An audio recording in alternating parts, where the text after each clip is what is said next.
I'm excited to speak with you. I went with a theme, as you can see. I like it. And this is Yeah. actually my bedroom. These are frames from my bedroom. The matching one I had to replace with Marilyn from another wall. Oh, that's So, funny. Yeah, Marilyn's a big part of our documentary, so that's pretty yes, cool. I had to include her in there. And then here I have being Mr. Skin. That's Very in theme very here. cool. Very cool. I just need Thank that you. poster back there. Anyways, guys, if you don't mind introducing yourselves and your involvement in this documentary. All right, I'll start. I'm Jim McBride, co-executive producer of the movie. I've ran MrSkin.com. It'll be 21 years, Nancy, in a week. So, or in 9 days. So 21 years of having a pretty cool job, I guess. And I'm Danny Wolf, and I'm the director of Skin, A History of Nudity in the Movies. So the very basic question, but very interesting to know how is it like you guys came up with the concept of doing this? It's so much history, very informative information that I imagine you probably didn't even got to learn during the process of research. How did this come up? Well, first of all, I want to say that, documentaries have become really cool. And I mean that by, all the water cooler talk nowadays. It used to be about shows and movies, but, it seems like everybody's talking about The Last Dance or I'll Be Gone in the Dark or The Jinx or whatever it is. And it's just that the documentary is not that old, boring thing it used to be. And I have always, in my head, thought, boy, they've never done a documentary on the history of nudity in the movies. It's never been done. And it always blew my mind that it had never been done. But it wasn't until I hooked up with Paul, got to know him real well, and he had, has experience in this. Paul Fishbein, my co-executive producer, and he had the connection to Danny as a director, that a team was kind of put in place where we could assemble even more parts to do this. And I always, like I said, I always wanted to do it. I just, I was an internet guy, not a movie guy. And with the help of this incredible team, we were able to put this documentary together. And that was kind of the story behind it. So working, you guys started from like late 1800s in this documentary. After doing your whole research, what era would you have loved to have lived in to embrace films? Oh, I would think the late 20s and the early 30s was pretty exciting because there was no Hays Code. There was no production code. So Hollywood was kind of running wild during those days. And even the major actresses at the time were doing nudity. And a movie like Wings, which was the first, I think, Academy Award-winning picture in 1927, had nudity.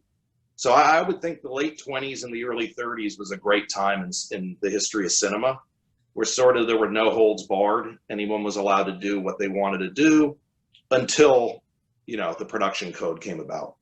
Mm-hmm. And I think Nancy, that I think a lot of people would be shocked when they watch this documentary to see what was going on in the 1920s in cinema. Like, you just assume back then there was no nudity or nothing.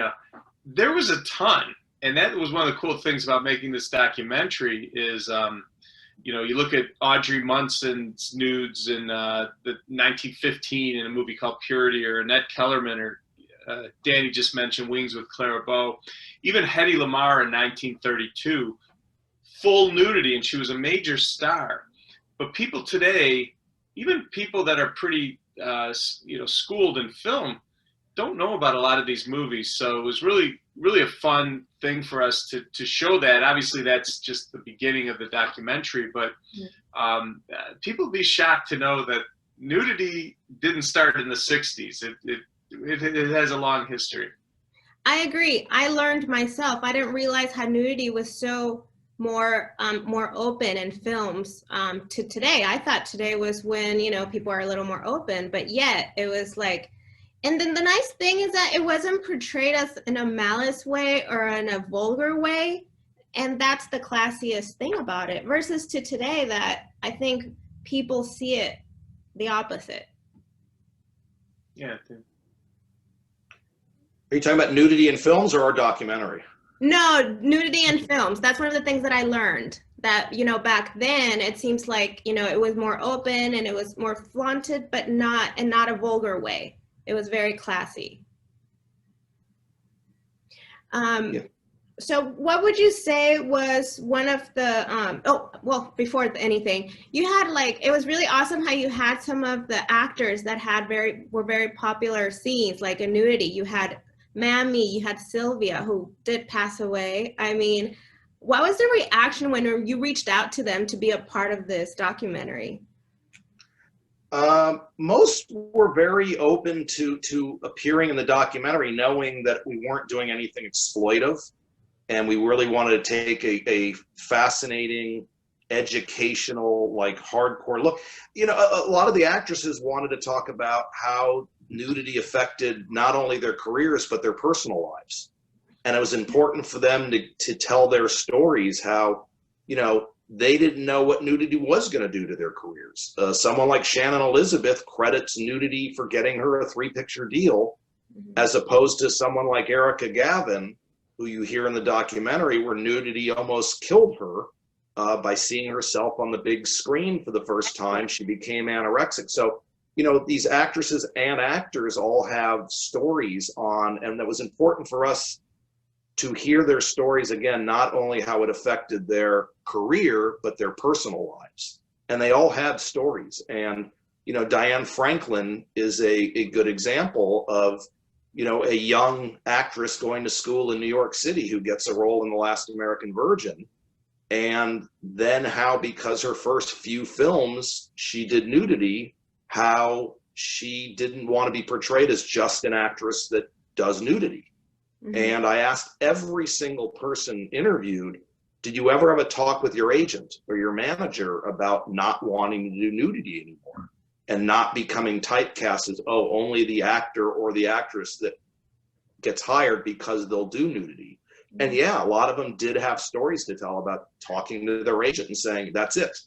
I've done 3 movies in a row at nudity, no more. And I just don't want to be known as that actress that does nudity. So yeah, interviewing, you know, the wide range of male and female actors, you know, you get a very interesting perspective how it really just affected their career and their personal lives. Yeah, I was actually surprised when you in the documentary where you have Rena Riffle talk about, you know, when she auditioned, having to strip as part of the audition. That was interesting. But like she said, but I did it, and she did get the role. Yeah, Rena's well, you know, certain movies, the nudity is germane to the character or the film. So if you're doing striptease or showgirls and you're going to play a stripper, you're not going to be wearing a tuxedo or a sweatsuit through the movie. Right. You're going to be doing nudity. So, you know, it's important to know, you know, what you're getting into. And a lot of the actresses and actors were fine doing nudity and had no problems doing it. And again, if it was not done in an exploitive way, and if it was important or integral to the character, right or now, to the arc of the movie. Sorry, didn't mean to interrupt, but right now you did mention Showgirls, and one of the films I thought would be covered, especially with the big buzz that Elizabeth Hurley got for playing that role. What did you by any chance reach out to her for this?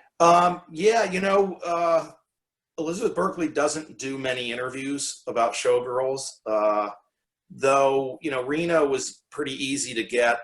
We interviewed Gina Gershon for a previous documentary we had just finished on cult films, and she talked about Showgirls, which she doesn't do very often, but because of her schedule, we couldn't include her in this one. Okay. But yeah, Showgirls was a very important movie. You know, when Jim and I and Paul and Christine went through the movies we were going to cover, you know, there were the obvious ones, the ones you can't leave out. Yeah. And Showgirls obviously was a movie we didn't want to leave out, and thus had to get someone from the movie. And Rena's a good interview and, you know, has a lot to say because she's essentially, you know, naked through most of the film. Yeah. To finalize the question, and I have to ask, what is your ultimate favorite nude scene now? Oh, well, I always, when I'm interviewed, and when I started my website almost 21 years ago till today, I've never changed this, is I always said Phoebe Cates in Fast Times at Ridgemont High. You know, at the time she was every boy's fantasy. She was on the cover of Teen Beat magazine. She was in one of the really truly great movies of the 1980s, Fast Times at Ridgemont High. And, you know, she's getting out of the pool with the cars moving in stereo, playing in the background. And more importantly, I mean, obviously she was beautiful and the nude scene was great, but it's a great movie on top of everything else. So to me, the greatest nude scene, or my favorite nude scene of all time, is Phoebe Cates in Fast Times at Ridgemont High. And for you? I have to second that. I can't give you anything different. That was,